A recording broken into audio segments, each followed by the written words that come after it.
ఈ పాపని ఎవరైనా చూసారమ్మా? లేదు సార్, ఈ పాప ఎవరో మాకు తెలీదు సార్. నా పాప నాకు చెప్పకుండా ఎక్కడికి వెళ్ళదు సార్.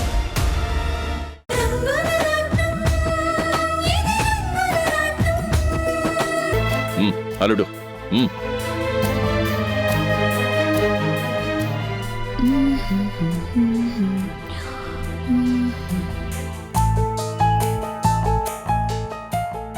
ఆ రామ్ చేస్తున్న పనులు తలుచుకుంటే మనసంతా ఏదోలా ఉంది.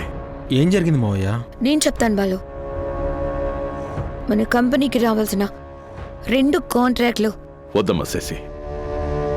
చెప్పనియండి డాడ్, ఎప్పటికైనా తెలియాల్సిందే కదా. బాలు, మన కంపెనీకి రావాల్సిన 2 ఆర్డర్స్ ఆ రామ్ కంపెనీకి వెళ్ళిపోయాయి. అవునా? అవునల్లుడు, మనకంటే తక్కువ రేటుకి చేస్తున్నాడు. ఏదో ఒక రకంగా మన కంపెనీని దెబ్బతీయడమే లక్ష్యంగా పెట్టుకున్నాడు. బాలు, నేను ఆ రోజు చెప్పాను కదా, రామ్ మనల్ని టార్గెట్ చేయడానికే బిజినెస్ మొదలు పెట్టాడు. ఏదో ఒక రకంగా మనల్ని డౌన్ ఫాల్ చేయడమే తన లక్ష్యం. బాలు,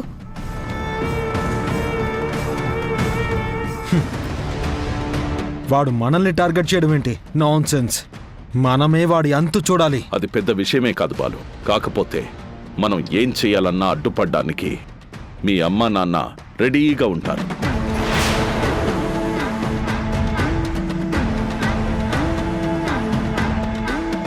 అసలు మనకి తెలియకుండా అత్తయ్య మావయ్యలు ఆ రామ్కి హెల్ప్ చేస్తున్నారేమో అని నా అనుమానం.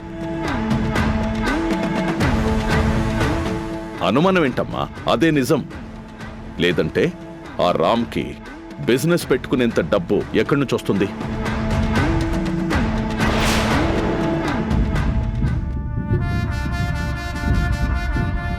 వాళ్ళు మనం శత్రువులు ఎక్కడ ఉన్నారు అని అనుకుంటున్నాం, కానీ మనకు అసలు శత్రువులు మన పక్కనే ఉన్నారు. అది మనం గమనించలేదు. వాళ్ళ వల్ల మనకి చాలా జరుగుతుంది. బాలు, ఏంట్రా ఇది? ఏంటిదంతా? నీకు అసలు బుద్ధుందా? ఈ తాగుడేంటి, నువ్వేంటి? ఇది ఇల్లురా, బారు కాదు.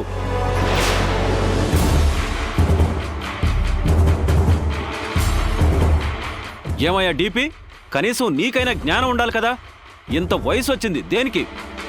దేవాలయం లాంటి ఇల్లుది అపవిత్రం చేయడానికి నీకు సిగ్గులేదా?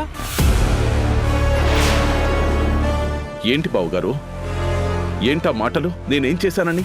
ఇంతకంటే ఇంకేం చెయ్యాలి? ఈ ఇంటిని మేము ఎలా చూసుకుంటామో నీకు తెలీదా? అయోధ్య నిలయం అని పేరు పెట్టుకుంటే దాన్ని నీ కూతురు పేరు మీద మార్చుకున్నావు. అయినా భరించాం. ఇప్పుడు ఇక్కడే వీడితో కలిసి మందు తాగుతూ ఈ ఇంటిని పాడు చేస్తున్నావు. మా నమ్మకాలని బూడిద చేస్తున్నావు. నానా, మా మామగారిని తిట్టొద్దు. రేయ్, ఆయన్ని కాదురా, డాడ్, ముందు నిన్నానాలరా.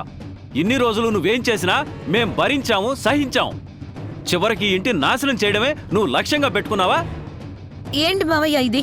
ఎందుకంత సీరియస్ అవుతున్నారు? బాలు తాగుతాడని మీకు తెలీదా? ఏదో ఈరోజే కొత్తగా తెలిసినట్టు ఎందుకంత సీరియస్ అవుతున్నారు మీరు? ఇది బాలు మీద కోపంలో లేదు. ఆ రామ్ని బయటికి పంపించామని ఈ వంకతో మా మీద ఉక్రోషం చూపిస్తున్నారు. కరెక్ట్గా చెప్పావమ్మా. అసలు విషయం అదే. ఆ రామ్ మీద ప్రేమని చంపుకోలేక ఆ కోపాన్ని మన మీద చూపిస్తున్నాడు. నోర్మోయ్! అసలు దీనంతటికీ కారణం నువ్వు.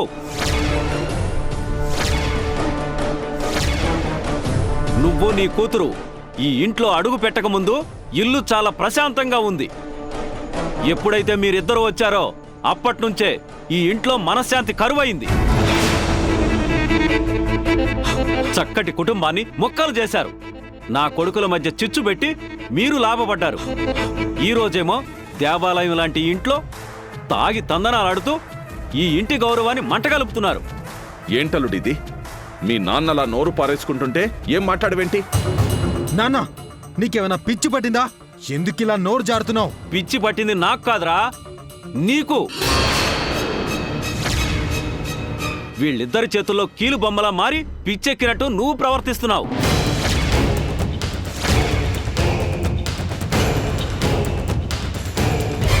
ఈ ఇంటిని ఎలా చూసుకుంటావో నీకు తెలీదా?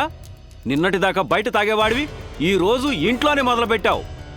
రేపు నట్టింట్లో మొదలు పెడతావు.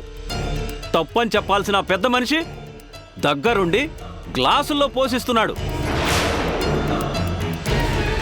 వద్దని చెప్పాల్సిన నీ భార్య పక్కనే ఉండి ఎంకరేజ్ చేస్తుంది.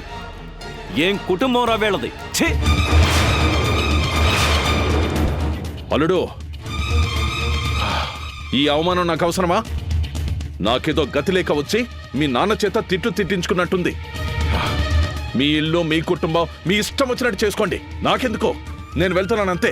ఆగండి మావయ్య, మీరెందుకు వెళ్ళాలి? డాడ్ నలా తిడుతుంటే ఎలా భరిస్తారు చెప్పు బాలు? ఏం నాన్న ఇది?